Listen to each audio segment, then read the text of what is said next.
Shalom Bapak Ibu Saudara yang dikasihi Tuhan. Seri pengajaran hari ini berjudul Tidak Bekerja, Percaya, dan Dibenarkan. Barangkali saudara bingung dan bertanya, maksudnya apa? Kok tidak bekerja, percaya, dan dibenarkan? Saudara, agar menjadi jelas, kita akan baca terlebih dahulu apa yang tertulis dalam Roma 4 ayat 4 sampai 5. Demikian. Kalau ada orang yang bekerja, upahnya tidak diperhitungkan sebagai hadiah, tetapi sebagai haknya.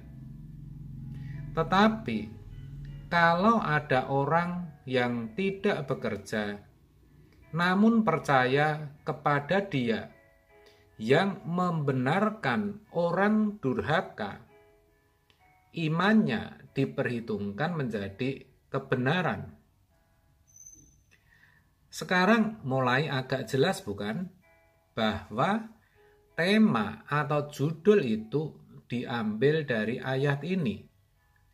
Tetapi ayat ini pun ternyata juga tidak mudah untuk dimengerti.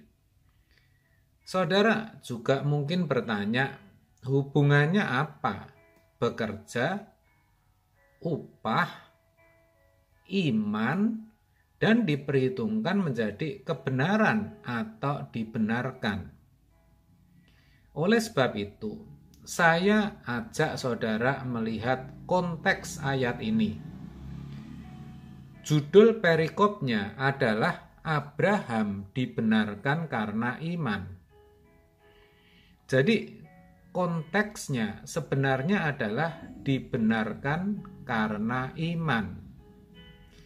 Itu berarti apa yang dituliskan di ayat 4 tadi, kalimat kalau ada orang yang bekerja, upahnya tidak diperhitungkan sebagai hadiah, tetapi sebagai haknya.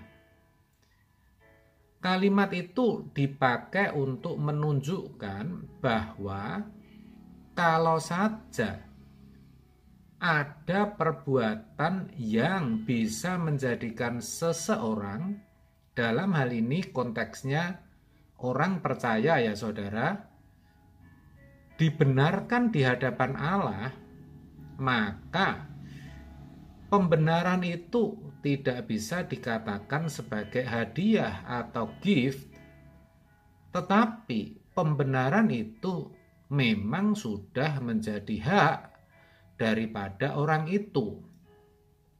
Begitulah maksudnya. Bagaimana kalau saudara masih susah untuk mengerti?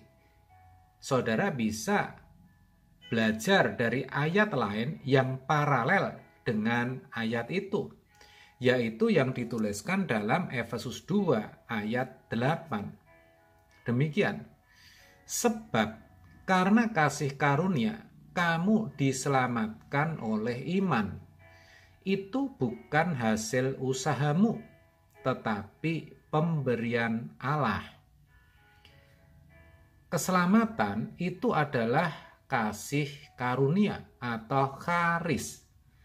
Keselamatan adalah anugerah atau pemberian Allah, grace, yang mana hanya bisa diterima oleh iman, bukan karena hasil usaha seseorang, bukan karena perbuatan baik, bukan karena orang bekerja atau mengusahakan keselamatan itu. Bukan. Kalau Tuhan tidak menyediakan atau memberikan anugerah itu, maka sebaik apapun perbuatannya, manusia tidak akan bisa beroleh keselamatan, saudara. Begitu, itulah maksudnya dibenarkan karena iman, bukan karena perbuatan. maka dikatakan jangan ada yang memegahkan diri, jangan ada yang sombong kalau sudah bisa berbuat baik atau merasa sudah baik.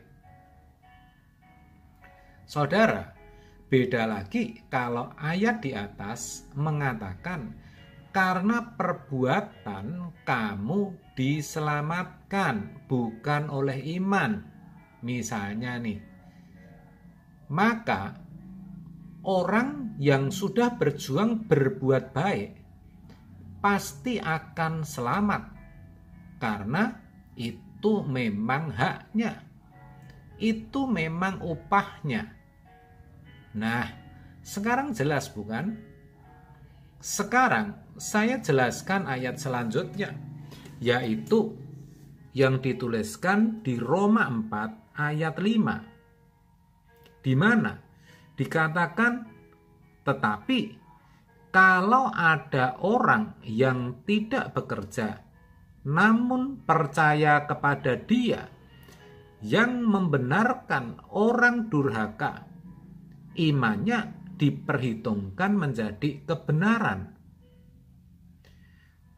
Dikatakan, tetapi kalau ada orang yang tidak bekerja, maksudnya di sini bukan orang yang malas dan tidak punya pekerjaan atau tidak mau bekerja, tetapi ini menggambarkan orang berdosa, yaitu kita, di mana ada atau masih ada kodrat dosa dalam diri kita. Tidak ada perbuatan kita yang bisa diandalkan, yang akan membawa kita kepada keselamatan. Begitu maksudnya. Kalimat selanjutnya, namun percaya kepada Dia yang membenarkan orang durhaka. Artinya, ketika kita percaya kepada Kristus yang mana darahnya sanggup menebus dosa kita, maka percaya atau iman kita itu diperhitungkan sebagai kebenaran, alias kita dibenarkan di hadapan Allah. Jadi, kalau judul seri pengajaran hari ini adalah tidak bekerja, percaya, dan dibenarkan, maksudnya walaupun kita sebagai orang berdosa, di mana perbuatan kita tidak mungkin dan tidak bisa menyelamatkan diri kita, namun ketika kita mau percaya kepada Kristus, maka kita akan menerima penebusan melalui darahnya yang kudus, yang seperti darah anak domba yang tak bernoda dan tak bercela itu, sehingga kita mendapatkan pengampunan dan dibenarkan di hadapan Allah. Sekarang sangat jelas bukan saudara, bagaimana iman kepada Kristus itu menjadikan kita beroleh keselamatan kekal. Jadi, kalau saudara dan saya saat ini sudah menjadi orang Kristen, sesungguhnya kita adalah orang-orang yang beruntung. Kenapa?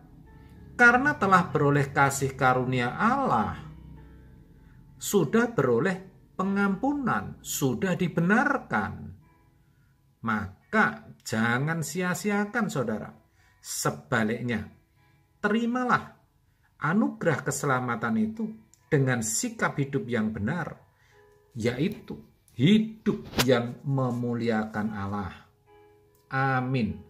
Tuhan Yesus memberkati.